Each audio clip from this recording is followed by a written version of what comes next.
Shri R V Rajesh, ജനപ്രിയ പ്രഖ്യാപനങ്ങളില്ലാത്ത budget എന്നാണ് മുഖ്യധാരാ മാധ്യമങ്ങളെല്ലാം തന്നെ ഈ ബജറ്റിനെ വിശേഷിപ്പിക്കുന്നത്. ക്ഷേമ പെൻഷനിൽ, സാമൂഹ്യക്ഷേമ പെൻഷനിൽ ഒരു 100 രൂപയുടെയെങ്കിലും വർധനവ് യഥാർത്ഥത്തിൽ കേരള സമൂഹം പ്രതീക്ഷിച്ചിരുന്നു. അതിന് പകരം വന്നത് ഭൂനികുതി ഇരട്ടിയാക്കുന്ന സമീപനം. അതുപോലെ മോട്ടോർ വാഹന രംഗത്തൊക്കെ അതിഭീമമായ നികുതി വർധനവിന് വഴിയൊരുക്കുന്ന ഒരു സാഹചര്യം ഉണ്ടായിരിക്കുകയാണ്. എങ്ങനെയാണ് ഈ ഫെയർവെൽ ബജറ്റിനെ നമുക്ക് കാണാൻ കഴിയുന്നത്?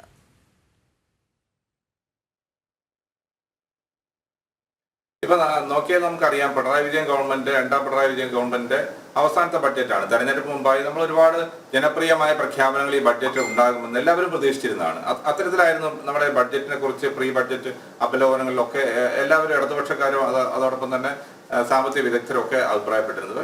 അതൊന്നും ഉണ്ടായിട്ടില്ല എന്ന് മാത്രമല്ല, ജനങ്ങളുടെ മേൽ അധികമായുള്ള ഭാരം അടിച്ചേൽപ്പിക്കുന്ന ഒരു ബഡ്ജറ്റായി ഇതിനെ മാറി. 50% ഭൂനികുതിയുള്ള വർധനവ്, എല്ലാ ബഡ്ജറ്റിലും നാമമാത്രമായ വർധനവൊക്കെ ഉണ്ടാവാറുണ്ടെങ്കിൽ പോലും ശ്രീ ബാലഗോപാലിന്റെ ബഡ്ജറ്റുകളെല്ലാം ജനങ്ങളുടെ മേൽ അധികമായുള്ള ഭാരം അടിച്ചേൽപ്പിക്കുക എന്നുള്ള ഒരു ലക്ഷ്യത്തോടു കൂടി മാത്രമുള്ള ബഡ്ജറ്റുകളാണ്. കഴിഞ്ഞ ബഡ്ജറ്റ് നമ്മളൊന്ന് പരിശോധിച്ചു. കഴിഞ്ഞ ബഡ്ജറ്റിൽ ഏറ്റവും കൂടുതൽ പെട്രോളിനും ഡീസലിനും 2 രൂപ സെസ് ഏർപ്പെടുത്തി. അതോടൊപ്പം തന്നെ കഴിഞ്ഞ ബഡ്ജറ്റിലും ഭൂനികുതിയിൽ അടക്കമുള്ള വർധനവ്, അതോടൊപ്പം തന്നെ ഭൂവിനിയോഗങ്ങളിൽ പ്രോപ്പർട്ടി ട്രാൻസ്ഫറിനുള്ള ചാർജ് വർദ്ധിപ്പിച്ചു. അങ്ങനെയുള്ള എല്ലാ കഴിയുന്നത്ര കാര്യങ്ങളിലൊക്കെ ജനങ്ങളുടെ മേൽ അധിക ഭാരം അടിച്ചേൽപ്പിച്ചുകൊണ്ടുള്ളതായിരുന്നു കഴിഞ്ഞ ബഡ്ജറ്റ്. അപ്പോൾ മന്ത്രിക്ക് പറയാനൊരു ന്യായം ഉണ്ടായിരുന്നു. അന്ന് ആ ബഡ്ജറ്റ് പ്രസംഗത്തിൽ തന്നെ മന്ത്രി പറഞ്ഞത്, അതോടൊപ്പം തന്നെ ഇടതുപക്ഷത്തിന്റെ പ്രധാനപ്പെട്ട നേതാക്കന്മാർ പറഞ്ഞിട്ടുള്ള ഒരു കാര്യം എന്ന് പറയുന്നത്, ഞങ്ങൾ 1-ാം തീയതി കൃത്യമായി എല്ലാവർക്കും ക്ഷേമ പെൻഷൻ കൊടുക്കാൻ പോവുകയാണ്, ക്ഷേമ പെൻഷൻ വർദ്ധിപ്പിക്കാൻ പോവുകയാണ്. അപ്പോൾ ക്ഷേമ പെൻഷൻ കൊടുക്കാൻ വേണ്ടി മാത്രമാണ് ഞങ്ങൾ ഈ ഭീമമായ വർധനവ് വരുത്തിയിട്ടുള്ളത്, അധികമായി നികുതി ഭാരം അടിച്ചേൽപ്പിച്ചിട്ടുള്ളത്. പക്ഷെ കഴിഞ്ഞ ഒരു വർഷത്തെ കാലം നമ്മളൊന്ന് പരിശോധിച്ച് നോക്ക്, ഏതെങ്കിലും ക്ഷേമ പെൻഷൻ കൃത്യമായി കൊടുത്തിട്ടുണ്ടോ? ഇപ്പൊ തെരഞ്ഞെടുപ്പ് വരുന്ന കാലഘട്ടങ്ങളിൽ മാത്രം, ഒരുപക്ഷെ പാർലമെന്റ് തെരഞ്ഞെടുപ്പ് വരുമ്പോൾ നാമമാത്രമായി 1-2 ഗഡു ക്ഷേമ പെൻഷൻ കൊടുക്കുന്നുണ്ട്. അതല്ലെങ്കിൽ ഇനിയിപ്പോ വരുന്ന തെരഞ്ഞെടുപ്പിന് മുന്നിൽ കണ്ടുകൊണ്ട് ഇപ്പൊ അതാ കൊടുക്കുമെന്നുള്ള ഒരു പ്രഖ്യാപനം നടക്കുന്നു. അതിലപ്പുറമായി കൃത്യമായുള്ള ക്ഷേമ പെൻഷൻ, അതിനുവേണ്ടിയല്ലേ നിങ്ങൾ ഭൂനികുതി കൂട്ടിയത്, അതിനുവേണ്ടിയല്ലേ നിങ്ങൾ പെട്രോളിനും ഡീസലിനും അധികമായി സെസ് ഏർപ്പെടുത്തിയത്. അപ്പൊ ഇത്തരത്തിലുള്ള റവന്യൂ അധികമായി ജനങ്ങളിൽ നിന്ന് പിരിച്ചെടുക്കുന്നു. അതിന്റെ പക്ഷേ ക്രിയാത്മകമായ ഒരു വിനിയോഗം നടക്കുന്നില്ല. ഇതൊരു ധനകാര്യ മാനേജ്മെന്റിന്റെ ഒരു വലിയ പരാജയമാണ് നമുക്ക് ഈ ബഡ്ജറ്റ് പ്രസംഗത്തിലൂടെ കാണാൻ കഴിയുന്നത്. രണ്ടാമത്തെ കാര്യം, നമുക്കിപ്പോൾ എന്താണ്, കിഫ്ബി ആണ് എല്ലാത്തിനും ഒരു പരിഹാരം. ശ്രീ തോമസ് ഐസക് കൊണ്ടുവന്നിട്ടുള്ള കിഫ്ബി, ആ കിഫ്ബിയിലൂടെയാണ് കേരളത്തിന്റെ വികസനം സാധ്യമാകുന്നതാണ് മുഖ്യമന്ത്രിയും മന്ത്രിമാരും ഒക്കെ അവകാശപ്പെട്ടുകൊണ്ടിരുന്നത്. പക്ഷെ എന്താണ് കിഫ്ബിയുടെ അവസ്ഥ? കിഫ്ബി തന്നെ ഒരു വെള്ളാനയെ മാറും എന്നുള്ളത് ഞങ്ങൾ ആദ്യമേ പറഞ്ഞിട്ടുള്ള ഒരു കാര്യമാണ്. അത് യാഥാർത്ഥ്യമായിരിക്കുകയാണ്. കിഫ്ബിക്ക് ഇത് സംസ്ഥാനത്തിന്റെ കടമെടുപ്പ് പരിധിയിൽ നിന്ന് മാറ്റി നിർത്തിക്കൊണ്ട് കൂടുതലായി പണം കടം വാങ്ങാൻ വേണ്ടിയുള്ള ഒരു ഉപാധിയാണ് കിഫ്ബി എന്നുള്ള കാര്യം നമ്മൾ പറഞ്ഞിരുന്നു. പക്ഷെ ഇപ്പൊ കേന്ദ്രം എന്താ പറഞ്ഞത്?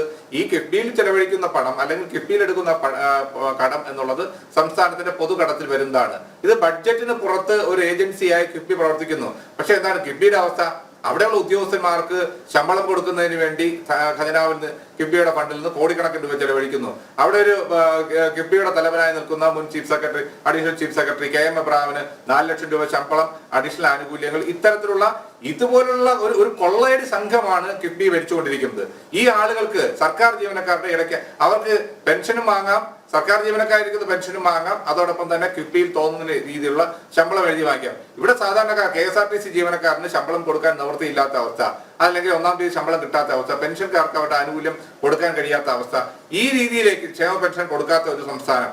അപ്പൊ എല്ലാ രീതിയിലും ജനങ്ങൾ ബുദ്ധിമുട്ടിക്കൊണ്ടിരിക്കുന്ന ഒരു കാലഘട്ടത്തിൽ കിഫ്ബിക്ക് വേണ്ടി മാത്രമായി, അതിലെ ഉദ്യോഗസ്ഥന്മാർക്ക് മാത്രമായി, ഇതിനൊന്നും ബാധകമല്ലാത്ത ശമ്പള പരിഷ്കരണമോ മറ്റു കാര്യങ്ങളോ ഒന്നും ബാധകമല്ലാത്ത ഇഷ്ടമുള്ള രീതിയിൽ ശമ്പളം കൊടുക്കുന്നു. അതിനുവേണ്ടി ധൂർത്ത് വെക്കുന്നു. അവിടെ കോടിക്കണക്കിന് രൂപ ചെലവഴിച്ചുകൊണ്ട് കെട്ടിടം വാടകയ്ക്ക് എടുക്കുന്നു, വാഹനങ്ങൾ വാടകയ്ക്ക് എടുക്കുന്നു, ധൂർത്ത് നടത്തുന്നു. അപ്പൊ ഏത് രീതിയിലും ഇത്തരത്തിലുള്ള സംസ്ഥാനത്തിന്റെ എന്നാൽ അതിന്റെ പ്രയോജനം എന്താണ്? കിഫ്ബി കൊണ്ട് എത്ര ഇപ്പൊ പറയുന്നു, സ്കൂളുകളൊക്കെ നവീകരിച്ചു. ഇതിലിപ്പോ 30,000 കോടി രൂപയുടെ പദ്ധതികൾ മാത്രമാണ് കിഫ്ബിയിൽ ഇതുവരെ നടപ്പാക്കിയിട്ടുള്ളത്. ഇനിയിപ്പോ 84,000 കോടി രൂപയുടെ കമ്മിറ്റ്മെന്റ് ഉണ്ട് എന്നുള്ളതാണ് പറയുന്നത്. ഇപ്പൊ കിഫ്ബിക്ക് വേണ്ടി ട്രോൾ പിരിക്കാൻ വേണ്ടി തീരുമാനിച്ചിരിക്കുകയല്ലേ.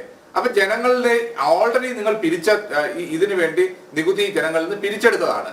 അങ്ങനെ പിരിച്ചെടുത്ത നികുതി ഉപയോഗിച്ചുകൊണ്ട് റോഡ് നിർമ്മിക്കുമ്പോൾ കിഫ്ബിയിൽ നിന്ന് ഫണ്ട് എവിടേക്കാണ് പോകുന്നത്? മോട്ടോർ വാഹന നികുതിയിലുള്ള പണം കിഫ്ബിയിലേക്ക് പോവുകയാണ്. മറ്റ് സംസ്ഥാനത്തിന്റെ ഖജനാവിലേക്ക് വരുന്ന പണം അത് കിഫ്ബിയുടെ ഫണ്ടിലേക്ക് പോവുകയാണ്. അപ്പൊ ഓൾറെഡി സംസ്ഥാന ഖജനാവിലേക്ക് വരുന്ന ബഡ്ജറ്റിന്റെ ഭാഗമായി വരേണ്ട തുക അത് കിഫ്ബിയിലേക്ക് പോവുകയും അതിന് പുറമെ ആ തുക ഉപയോഗിച്ചുകൊണ്ട് നിർമ്മിച്ച റോഡുകൾക്ക് അല്ലെങ്കിൽ ഇൻഫ്രാസ്ട്രക്ചർ ഡെവലപ്മെന്റിന് അതിനുവേണ്ടി അധികമായി ടോൾ വിരിക്കുകയും ചെയ്യുന്നു. അപ്പൊ ഇത് ഇരട്ടി കൊള്ളയാണ് ഇവിടെ നടത്തിക്കൊണ്ടിരിക്കുന്നത്. അതായത് ശ്രീ ആർ വി രാജേഷ്, നേരത്തെ കിഫ്ബിയെ ഈ കഴിഞ്ഞ 9 വർഷവും വളരെ വലിയൊരു അഭിമാന സ്തംഭമായാണ് LDF സർക്കാർ കണ്ടതും അത്തരത്തിൽ കിഫ്ബിക്ക് വേണ്ടി വലിയ വാഗ്വാദങ്ങൾ സംസ്ഥാനത്ത് നടത്തിയതും. പക്ഷേ പ്രതിപക്ഷം പറഞ്ഞതുപോലെ തന്നെ അത് വെള്ളാനയാകുന്നൊരു സാഹചര്യം വരികയാണ്.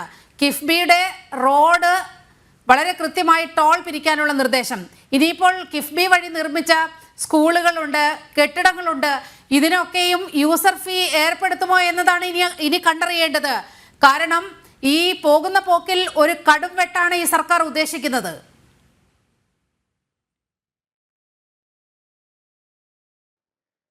തീർച്ചയായും അത് തന്നെയാണ് നമുക്ക് മനസ്സിലാക്കാൻ കഴിയുന്നത്. ഇവിടെ ഇപ്പൊ നമുക്കറിയാം സർക്കാർ ജീവനക്കാരുടെ വിഷയം ശ്രീ SK ജയകുമാർ സൂചിപ്പിച്ചു കഴിഞ്ഞിരിക്കുകയാണ്. ഏതെങ്കിലും ആനുകൂല്യങ്ങൾ സർക്കാർ ജീവനക്കാർക്ക് കിട്ടുന്നുണ്ടോ? അവരുടെ DA കുടിശ്ശികയുടെ ഉള്ള കാര്യത്തിൽ, അതല്ലെങ്കിൽ ശമ്പള പരിഷ്കരണത്തിന്റെ കാര്യത്തിൽ ഒക്കെ ഗവൺമെന്റിന്റെ ഭാഗത്തുനിന്ന് ഒരു അനുകൂലമായ തീരുമാനം സർക്കാർ ജീവനക്കാർക്ക് ഉണ്ടായിട്ടില്ല. ഇപ്പൊ ആദ്യമായ പ്രതിഷേധം ഉണ്ടായി സെക്രട്ടേറിയറ്റ് അസോസിയേഷന്റെ നേതൃത്വത്തിൽ സെക്രട്ടേറിയറ്റ് മുന്നിൽ ബഡ്ജറ്റ് കത്തിച്ചുകൊണ്ട് സർക്കാർ ജീവനക്കാർ പ്രതിഷേധിക്കേണ്ട ഒരു അവസ്ഥ എത്തിച്ചേർന്നിരിക്കുന്നു. എന്നാൽ ക്ഷേമ പെൻഷൻ വർദ്ധിപ്പിച്ചിട്ടുണ്ടോ? ക്ഷേമ പെൻഷന്റെ കാര്യത്തിൽ എന്താ ഇടതുപക്ഷത്തിന്റെ പ്രകടനപത്രിക പറഞ്ഞത്? കഴിഞ്ഞ തെരഞ്ഞെടുപ്പിൽ പറഞ്ഞത് ഞങ്ങൾ ഘട്ടഘട്ടമായി വർദ്ധിപ്പിച്ച് 2100 രൂപയാക്കും എന്നുള്ളൊരു വാഗ്ദാനമാണ് കൊടുത്തിരുന്നത്. അത് ആ വാഗ്ദാനം വെറും വാഗ്ദാനമായി തന്നെ അവശേഷിക്കുകയാണ്. 5 വർഷം പൂർത്തിയായിട്ടും ക്ഷേമ പെൻഷൻ അവർ ഉദ്ദേശിച്ച രീതിയിലുള്ള വർധനവ് നടപ്പാക്കാൻ കഴിഞ്ഞിട്ടില്ല. ക്ഷേമ പെൻഷൻ കൃത്യമായി കൊടുക്കാൻ കഴിയുന്നുണ്ടോ? അത് കൊടുക്കാൻ കഴിയുന്നില്ല.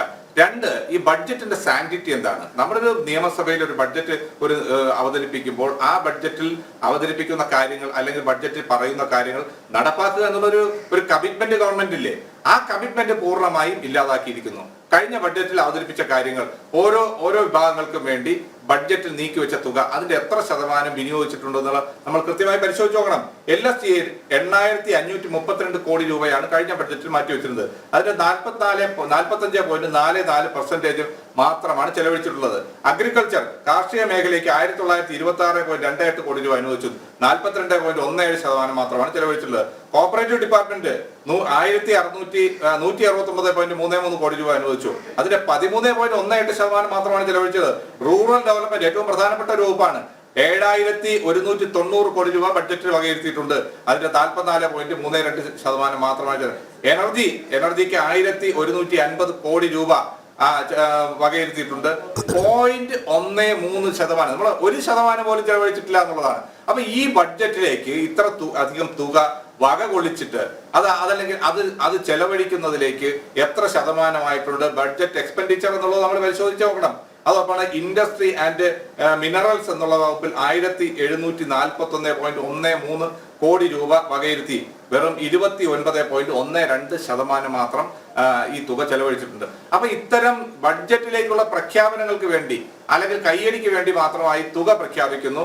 അത് നടപ്പാക്കുമ്പോൾ അതിന്റെ തുക വെട്ടിക്കുറയ്ക്കുന്നു. ഇപ്പൊ പട്ടികജാതി പട്ടികവർഗ വിഭാഗങ്ങളോട് ഏറ്റവും വലിയ ചതി ചെയ്തിട്ടുള്ള ഒരു ഗവൺമെന്റ് ആണ് പിണറായി വിജയന്റെ ഗവൺമെന്റ് ഒന്നും പറയാതിരിക്കാൻ നിർവാഹമില്ല.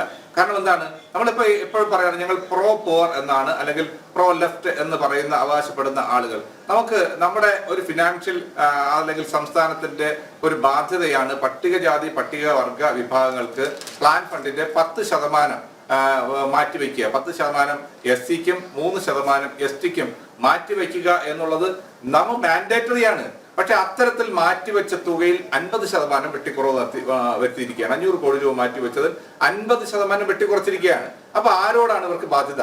അതോടൊപ്പം തന്നെ ഇപ്പൊ ലൈഫ് പദ്ധതിയുള്ള ഇത് ആരോടാണ് ഈ സർക്കാരിന്? ഈ തൊഴിലാളികളുടെ സർക്കാർ, അതുപോലെ പിന്നോക്ക വിഭാഗങ്ങളുടെ സർക്കാർ, ദളിത് ആദിവാസി വിഭാഗങ്ങളുടെ സർക്കാർ എന്നൊക്കെ പറഞ്ഞ് കൊട്ടിഘോഷിച്ചുകൊണ്ട് ഈ അധികാരത്തിലിരുന്നവർ ആരെ പ്രീണിപ്പിക്കാനാണ് ഈ ശ്രമങ്ങൾ നടത്തുന്നത് എന്നത് നോക്കേണ്ടിയിരിക്കുന്നു.